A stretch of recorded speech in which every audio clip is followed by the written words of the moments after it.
Olá, sejam bem-vindos a mais uma aula sobre Hegel e neste vídeo vamos estudar dois conceitos básicos do chamado Hegel teólogo ou vamos analisar a importância e a luz da teologia protestante como a base conceptual do sistema idealista absoluto de Hegel. Muito bem, vimos que para Hegel, na sua concepção de razão, a dialética é, segundo as palavras de Hegel, semelhante à doutrina da providência de Deus. É interessante Hegel fazer este tipo de comparação. Ele diz, da mesma forma que a doutrina da providência de Deus é tão importante para a compreensão da relação de Deus com o mundo, também na nossa análise da relação entre razão e realidade, a dialética ocupará então um lugar muito importante. Então, vemos nesta comparação sui generis que Hegel faz entre a razão dialética e a função da providência de Deus dentro da teologia cristã, vemos uma relação muito interessante que creio que explica muito sobre o sistema hegeliano e sobre a sua filosofia da religião. Desde as suas obras de juventude, Hegel utilizou dois conceitos que ele retirou da doutrina cristã, sobretudo da teologia protestante, e são esses dois conceitos que nós vamos trabalhar neste vídeo para entender o seu alcance dentro do sistema hegeliano e depois, mais tarde, para fazer uma avaliação cristã do mesmo. Então, vimos que a concepção de razão que Hegel utiliza para alcançar esse conhecimento total sobre a realidade é a razão dialética, é a razão dialética. Mas vimos também que essa razão dialética ela é uma razão muito sui generis, ela é muito diferente de qualquer tipo de proposta de razão que a gente já tenha estudado neste curso, nomeadamente dentro daquilo que a gente chama de o modernismo, da filosofia moderna. Porque vimos no vídeo anterior que Hegel dizia que esta razão, para pensar a realidade, ela precisa de alienar-se de si e depois reconciliar-se consigo mesma para manter-se como razão absoluta. A razão e o conhecimento, eles são sempre absolutos, mas a razão ela precisa, no seu contacto com a realidade, uma realidade cheia de oposições, cheia de contradições, a razão, no seu contacto com a realidade, ela precisa de ir passando por estágios de autoconhecimento. E, para isso, ela precisa de se alienar, de abandonar a sua unidade absoluta e depois reconciliar-se, uma vez mais, nesse espírito ou nessa razão absoluta. E a gente precisa de perguntar de onde Hegel retirou esta concepção de razão.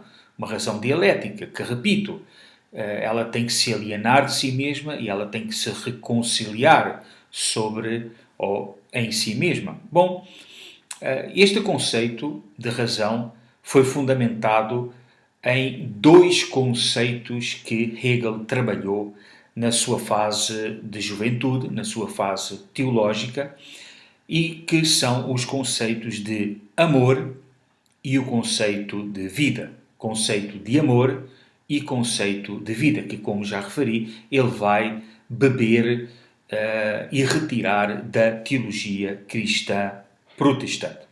Vamos então estabelecer aqui algumas teses importantes sobre o Hegel da juventude para entender como a teologia exerceu uma luz sobre o pensamento de Hegel, possibilitando conceptualmente a formação do seu sistema de pensamento. Bom, a primeira coisa que necessitamos afirmar sobre o Hegel da juventude é que, desde o início desde as suas primeiras obras, Hegel mostrou uma insatisfação com essa divisão que Kant operou entre uma religião racional e uma religião subjetiva.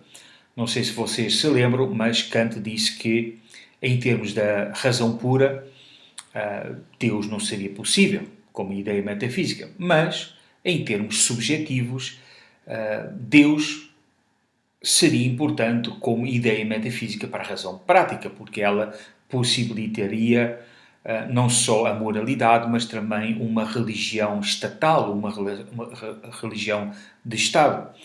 E Hegel ficou insatisfeito com esta divisão, com esta cisão que Kant estabeleceu entre uma religião objetiva, que é impossível, e uma religião subjetiva, moral, estatal. E ele propõe que a religião deve ser vista não em termos dos pressupostos kantianos, mas deve ser vista em termos do seu desenvolvimento e do seu progresso. Desde o início, Hegel já tinha essa concepção de que a realidade era uma realidade em progresso. Então, para estudar a religião, Hegel não poderia identificar-se com um dos momentos da religião, mas Hegel tinha que estudar o desenvolvimento e o progresso da religião ao longo da história. Então, nesse progresso, nessa história das religiões, Hegel vê que o cristianismo, e sobretudo em Cristo, se apresenta uma plenitude do que seria a religião para o homem. E Hegel entende essa plenitude a partir de dois conceitos que estão presentes na vida de Cristo, no ministério de Cristo. O primeiro conceito é o conceito de amor e o segundo conceito é o conceito de vida. Quanto ao conceito de amor, Hegel vê que o cristianismo, a partir da pessoa e da salvação de Cristo, está fundamentada no tema do amor. E porquê que é tão importante o tema do amor e o tema de Jesus Cristo? Porque Hegel identifica no amor de Deus através de Jesus Cristo a possibilidade de uma unidade entre dimensões que são contraditórias. Uma unidade entre Deus, o infinito, e o homem finito, entre o Deus santo e o homem pecador que jamais poderia relacionar-se com Deus. Então, Hegel faz uma leitura das Escrituras e vê que neste impulso de Deus, do Deus infinito, amar ao homem pecador finito através de Jesus Cristo e morrer por ele, Hegel vê nesta proposta de salvação cristã uma unidade, um conceito de unidade entre oposições, entre dimensões que à partida seriam irreconciliáveis, e pega essa unidade e aplica ao fundamento conceptual do seu sistema. Então, ele vê que na história do progresso das religiões, a religião alcançou uma plenitude, essa plenitude se identifica com o amor de Deus em Cristo, e esse amor de Deus é um amor que reconcilia, que une as várias oposições da realidade. Então, a partir deste conceito de amor, Hegel vê que a religião pode ser pensada pela razão, mas a razão tem que pensar a religião não identificando e analisando um dos momentos da religião, mas toda a história da religião. E, no final de todo esse processo, a razão verá como que Deus reconciliou o homem consigo mesmo a partir desse amor em Cristo, e, portanto, o amor de Cristo é, ou foi para Hegel, um modelo de dialética, de unidade, de superação das oposições na realidade, e, portanto, esse conceito de amor vai ser a base retirada da teologia, mas uma base que futuramente Hegel utilizará para fundamentar a sua concepção de razão dialética. Então, no futuro, Hegel dirá que a razão dialética ela deve seguir o modelo do amor. Esse modelo do amor, repito, pode ser visto na forma como Deus decidiu amar o mundo. Então, para amar o mundo, Deus teve que se alienar provisoriamente da sua dimensão como Deus absoluto. Ele teve que se identificar através da pessoa de Cristo num corpo humano. Ele teve que viver a finitude do homem com todas as suas contradições. Mas Deus não permaneceu aí. Ele não permaneceu fora de si mesmo, em Cristo. Ele teve que se reconciliar. Ele teve que voltar à sua identidade original, ao seu absoluto. E, portanto, depois de operar o seu sacrifício na cruz, Deus voltou a si mesmo, à sua unidade originária. Então, esta é a interpretação de Hegel, não significa que seja a interpretação das Escrituras, vamos ver que não. Mas é interessante verificar como Hegel utilizou a luz da teologia protestante para construir a base conceptual daquilo que depois, mais tarde, ele chamou de a razão dialética. Um outro conceito que vai surgir neste Hegel da juventude vai ser o conceito de vida, que é outro conceito que vai ser fundamental como raiz do sistema hegeliano maduro. Este conceito de vida ele vai surgir, por exemplo, numa das suas obras de juventude chamada O Destino de Jesus. E nesta obra, Hegel explora a vida de Jesus como uma imagem de como a unidade pode ser alcançada a partir da superação das contradições. E, portanto, o conceito de vida como essa unidade que, tal como o amor, consegue superar as contradições da existência, o conceito de vida vai ser utilizado no futuro como uma base conceptual para apresentar essa tese fundamental de Hegel da unidade entre o pensamento e o real. Porque é que é possível pensar e anelar por uma unidade entre o pensamento e o real, entre a razão e a realidade? Porque essa mesma unidade existe no conceito de vida. Então, no conceito de vida e, nomeadamente, no conceito de vida de Cristo, na vida de Deus, existe já essa unidade de contradições que são superadas, contradições que eu já citei, as contradições entre o ser finito e o ser infinito, entre um ser concreto e um ser absoluto, entre um ser ideal e um ser material, pois na vida de Deus, em Cristo, todas essas contradições são superadas E, portanto, Hegel utiliza estes dois conceitos, o conceito de amor e o conceito de vida, para serem a raiz futura do seu sistema filosófico e, sobretudo, a raiz do seu conceito de razão dialética. Mais tarde, este ideal de vida vai dar origem ao conceito importante de ideia, que é um conceito que está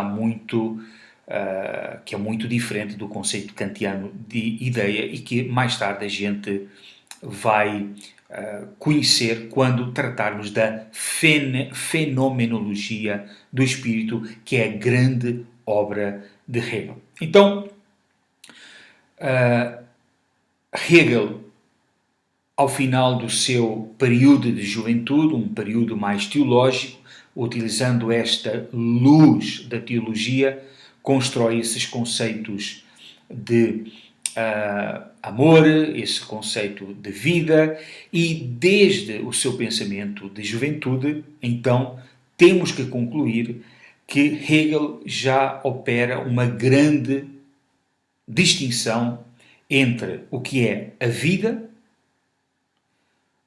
contendo essa unidade entre as oposições do real, uma vida que mais tarde será identificada com a ideia de absoluto, e o contraste que Hegel estabelece entre esse conceito de vida, essa ideia de absoluto, com os conceitos de natureza e de pensamento. Para Hegel, natureza significa um tipo de sistema fechado e limitado ao mundo objetivo, ao mundo finito. E vocês lembram-se que Hegel disse que o finito tinha que deixar de existir, tinha que ser absorvido na única coisa que existe, que é o pensamento infinito. Então Hegel vai operar desde o seu pensamento de juventude um contraste muito interessante entre a vida, o amor e a natureza e também o entendimento. Obviamente, no seu pensamento de juventude, Hegel estava criticando a concepção kantiana de entendimento. Lembram-se? Aquelas formas puras, fora das quais não se poderia pensar. Então, Hegel finaliza o seu pensamento de juventude debaixo desta luz da teologia protestante, advogando a necessidade de uma outra concepção de razão, que mais tarde vai chamar de razão dialética, e um outro sistema de pensamento, que ele vai chamar de pensamento absoluto, que esteja muito mais além e que não esteja limitado ao conhecimento científico, ao conhecimento da natureza, nem ao conhecimento das categorias do entendimento. E por isso, vamos terminar esta breve reflexão e apresentação do pensamento da juventude, do pensamento teológico de Hegel, com uma afirmação de Hegel. Dizia Hegel, neste momento, que a filosofia deveria terminar na religião. Que a filosofia deveria terminar na religião. Porquê? Porque para Hegel, o Hegel da juventude dizia que a finalidade da filosofia seria construir essa unidade absoluta entre o finito e o infinito. Mais tarde, a partir da sua primeira obra filosófica, nessa obra onde Hegel critica Schelling e começa a construir o seu pensamento próprio, esta posição de que a filosofia deveria terminar na religião é modificada e também invertida, e a partir de então, no seu pensamento maduro, Hegel vai advogar que a religião deve se tornar em filosofia. Ou seja, o que antes, no seu pensamento de juventude, era um papel da religião, a religião que deveria unificar todas as oposições da realidade através do amor e da vida de Cristo, no seu pensamento maduro, Hegel vai propor o contrário, que já não é a religião que deve unificar, é a filosofia, através da razão dialética, que deve unificar num pensamento absoluto todas as contradições da realidade. Então, Hegel vai evoluir em termos de um pensamento maduro para a necessidade de construir um sistema de ciência, que ele chamará de ciência absoluta, uma ciência que, através da razão dialética, buscará superar as limitações, as contradições que encerra o conhecimento da realidade e vai, através dessa autoconsciência da razão, buscar criar um conhecimento e uma razão absoluta, um sistema integral que explique e abarque toda a realidade. E o fará através da sua famosa obra A Fenomenologia do Espírito.